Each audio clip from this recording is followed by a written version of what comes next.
Thank you, Helga.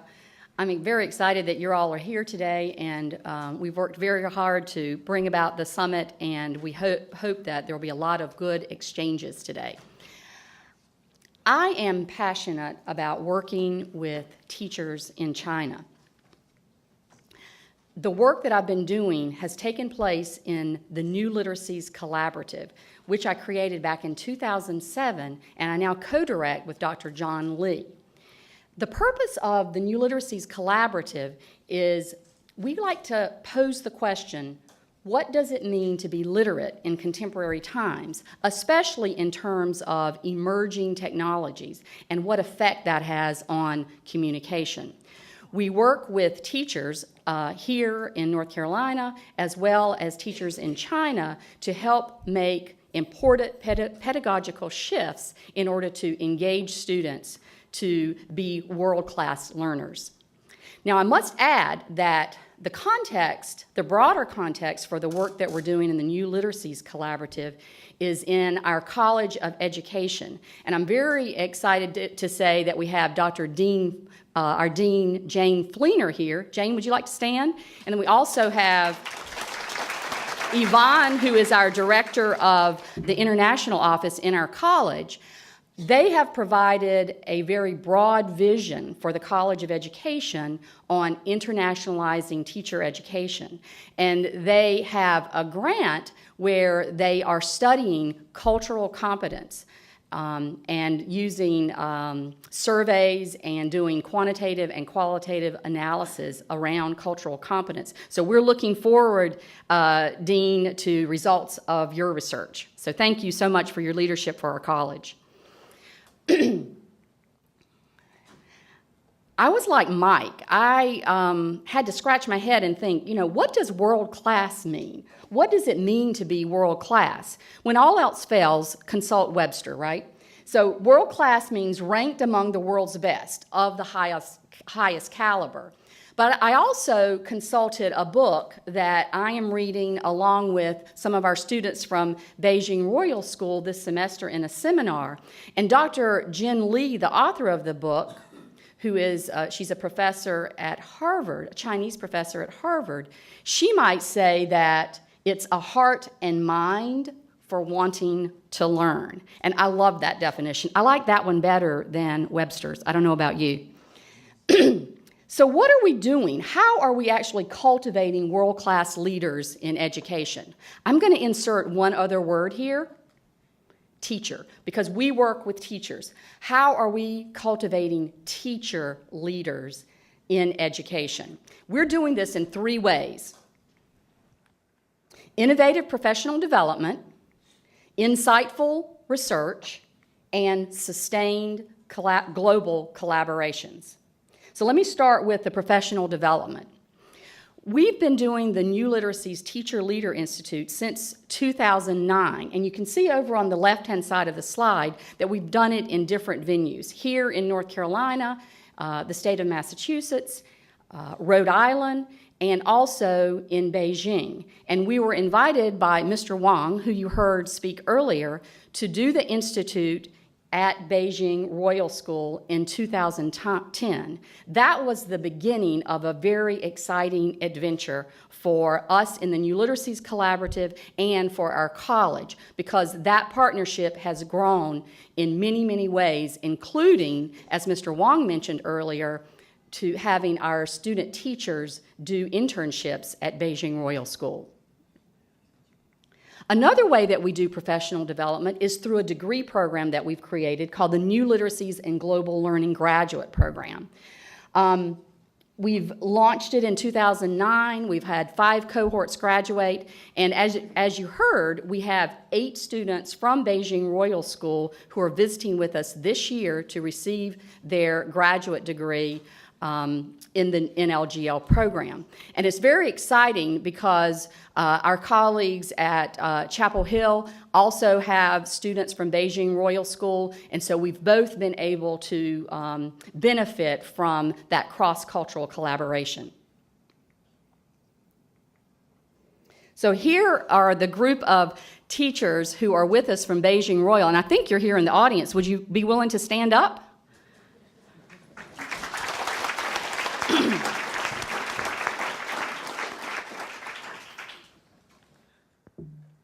At the heart of our work is a pedagogical approach that we call project-based inquiry.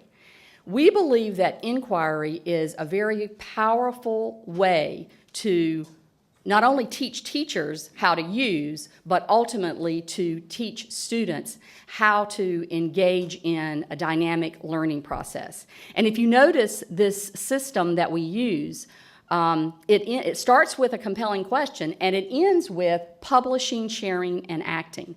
I think that publishing and sharing is very important, but I also think acting is probably even more important. So the whole purpose of engaging teachers and students in this inquiry process is that we will in turn learn new information, gain new knowledge and wisdom, and then act. And in the context of a global world, that we will act in ways that help improve our world and sustain our world. Another area that we promote is global competence, and we use the definition from CCSSO and the Asia Society. Vivian, you would be glad that we're using your definition from the Asia Society to help teachers and other students to learn how to gain these competencies. And again, if you notice in that definition, do you see the other word that I mentioned earlier with the inquiry process? The word act. Act is very important. So it's not just learning, but it's also acting.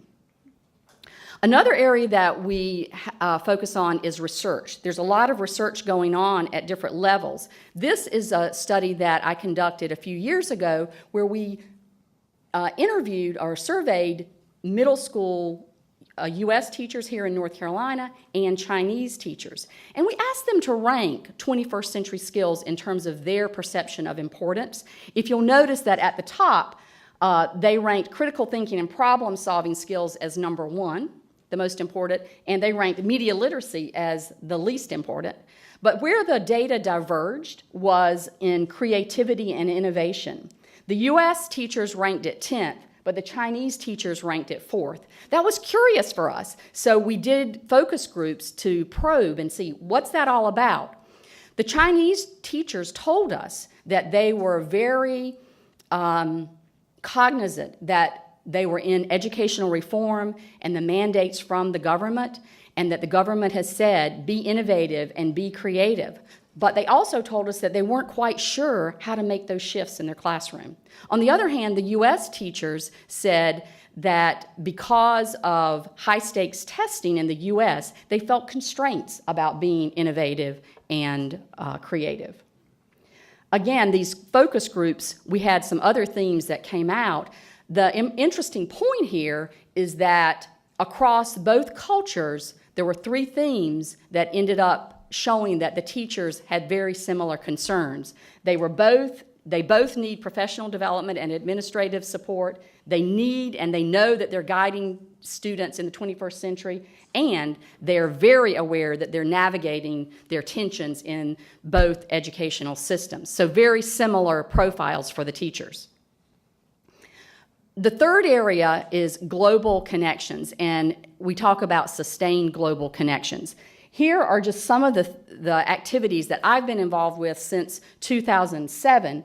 That first delegation we took to Beijing, Dr. Bai-Lian Li helped support us to take that group to Beijing. When we came back, we said we're very excited about working with teachers in China, and we began collaborating with some of the organizations that are here in the room to have a more focused perspective on collaborations with China. I'd like to highlight 2 other partnerships. Obviously, you've heard about the partnership with Beijing Royal School. We're very excited about that, and the fact that Mr. Wang provides leadership for it to be sustained.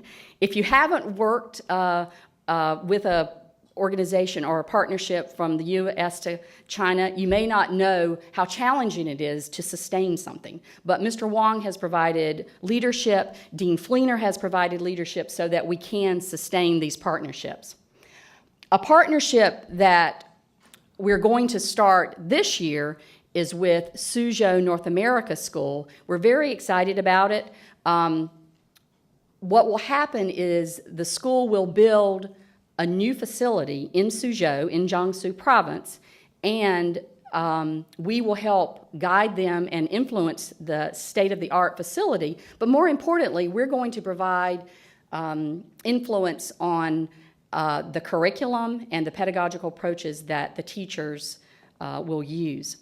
Our goal in that project is for teachers in North Carolina, hopefully some of our graduates from NC State or maybe Chapel Hill, will be able to go to that school, immerse themselves for maybe 3 years or so, learn Mandarin, and then come back and reinvest in North Carolina schools. That's our goal. And I'd like to recognize Jason Lee, who's been instrumental in helping forge these partnerships from the Global Education Institute. Thank you, Jason, for your leadership. Appreciate that.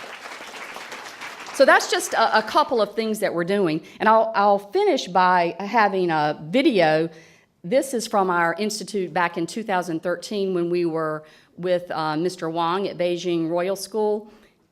And you can hear a clip. You've already heard him once, but you get to hear him again.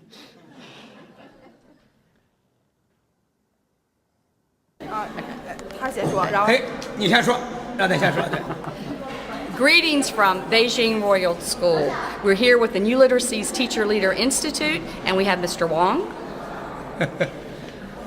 他说什么？让您说。让我说啊 ，OK。我们长期致力于州立大学的合作，对我们的教育、教学、教法信息化改革带来很大的推动作用。 We are happy to be here at Beijing Royal School. Tomorrow we'll do 2 workshops with the teachers at Beijing Royal School, and we are looking forward to it. I have learned so many things in terms of pedagogy and learning skills, so that I would like to serve as a bridge between the U.S. education system and Chinese education system. And I feel like I have carried a suitcase of good memories, and I will carry them throughout my life. And go Wolfpack! Thank you. OK. So that was Yuan Chang. Yuan, would you like to stand? Yuan received her master's degree in our College of Education a few years ago. She went back to teach at Beijing Royal School, and now she's visiting with us this year as a visiting scholar. So we're very happy to have you. In conclusion, I wanted to give a quote from Jim Collins. Most of you probably know he wrote the book From Good to Great. And I love this quote. He says that greatness, and I might be able to insert and exchange the world class, do you think that works? Is not a function of circumstance.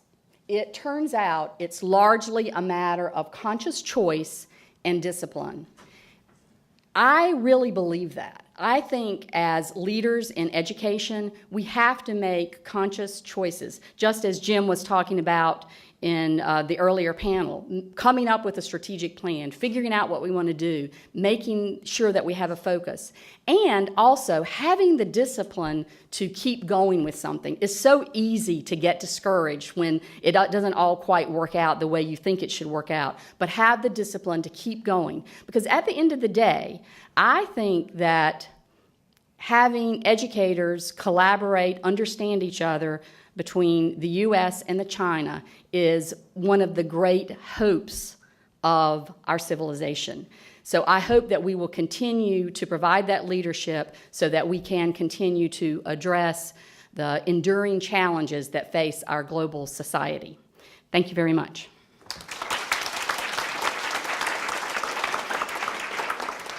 I received a question, is what is the book that we're reading with our class? I highly recommend it. It's by Jin Lee, Jinli, and it's Cultural Foundations of Learning, East and West.